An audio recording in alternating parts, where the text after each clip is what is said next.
In this video, I'm going to show you two different problems that require use of the double angle identities in order to solve them. The first says to find the exact values of the sine of 2x, the cosine of 2x, and the tangent of 2x without using a calculator. And the problem states that the cotangent of alpha equals -4, and that alpha is an angle that terminates in quadrant 4. My first strategy in solving a problem like this is going to be to draw a diagram. And that's a very critical step, and a step that I find that students who don't do this end up getting the problem wrong. So go ahead and draw a little diagram of an angle terminating in quadrant 4. Okay, now that I've drawn the angle terminating in quadrant 4, I'm going to raise an altitude. To do that, I'm going to pick an arbitrary point on the terminal side of the angle, and I'm going to draw an altitude straight up to the x-axis. I'm going to indicate the right angle by putting the little marking in, the little tick mark. Okay, now looking at the given is that the cotangent of alpha equals -4. Now, if I reciprocate both sides of that, I end up getting that the tangent of alpha is equal to -1/4. Now, according to the definition, the tangent ratio is y over x. So y is paired with 1, and x is paired with 4. And now I can label those things on the diagram accordingly. Y is 1, x is 4. Now to figure out the hypotenuse of this right triangle, I'm going to use the Pythagorean Theorem. 4 squared plus 1 squared is equal to r squared. And that's going to make r be √17. The next step is to label this ordered pair. This ordered pair starts at the origin and we go 4 to the right, which is 4, and 1 unit down, which would be -1. So what we have here is an x value, a y value, and an r value. This is going to become really important when I go to solve the problem.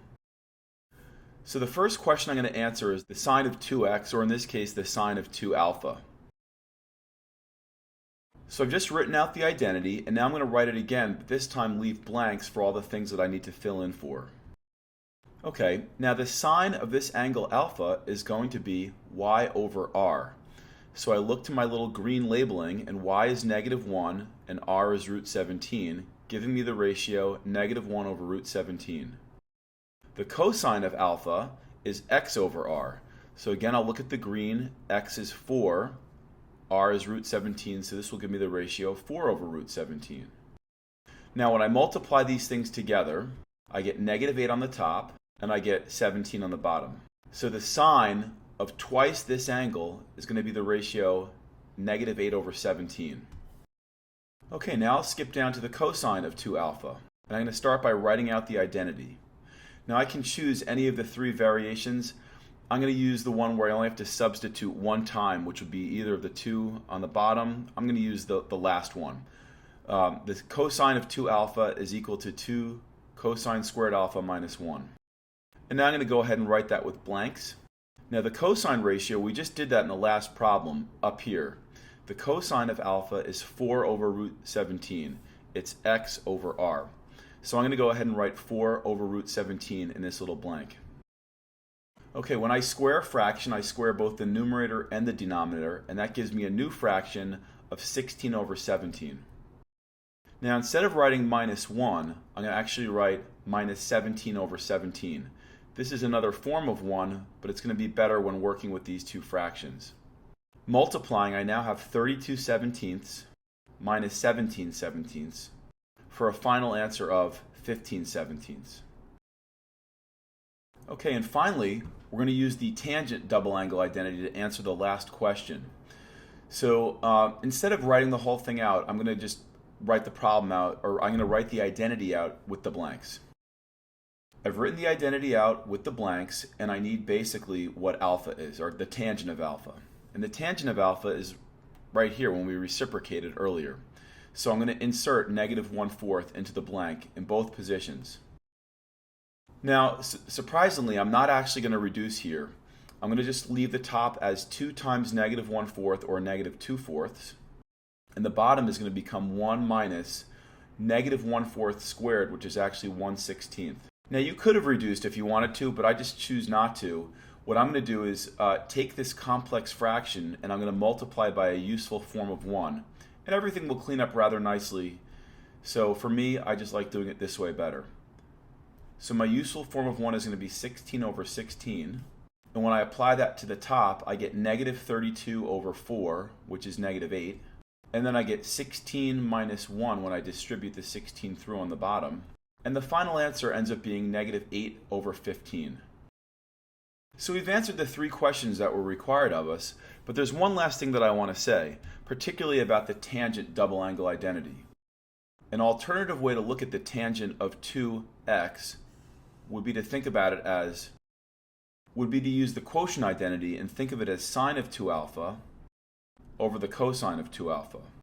And if you're very confident that your answers for the first 2 parts are correct, because here's the sine of 2 alpha and here's the cosine of 2 alpha, then you can just make a ratio out of those.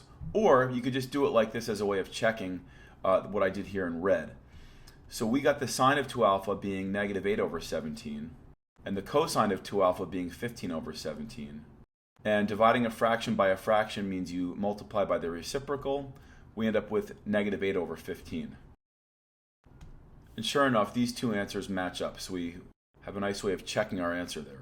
A second type of problem that you might see that requires use of the double angle identities is just solving a basic equation. When we look at number 2, solve sine of 2x minus cosine of x equals 0, it almost looks like you don't exactly know where to start. We've got this blend of sines and cosines happening. However, if we focus our attention in the very beginning of the problem, we see a double angle identity, which can be replaced. The sine of 2x can be replaced with 2 sine x cosine x, minus the cosine x that's already written there, equals 0. Now we can factor out a cosine x, and we're left with 2 sine x minus 1. Setting each of these factors equal to 0, we get the cosine of x equals 0, and the sine of x equals 1/2. So you have to think about your unit circle and where these scenarios occur. Where does the cosine equal 0? Well, that's going to be at 90 and 270. And where does sine equal 1/2? Well, 1/2 is positive. Sine is positive in quadrants 1 and 2 with a 30-degree reference angle. So this is going to be 30 and 150. So solving this equation wasn't too bad. You just had to know this initial step of using an identity to substitute in 2 sine x cosine x, and then it played out very similarly to other equations that we had solved. So here are 2 examples of using the double angle identities to solve problems.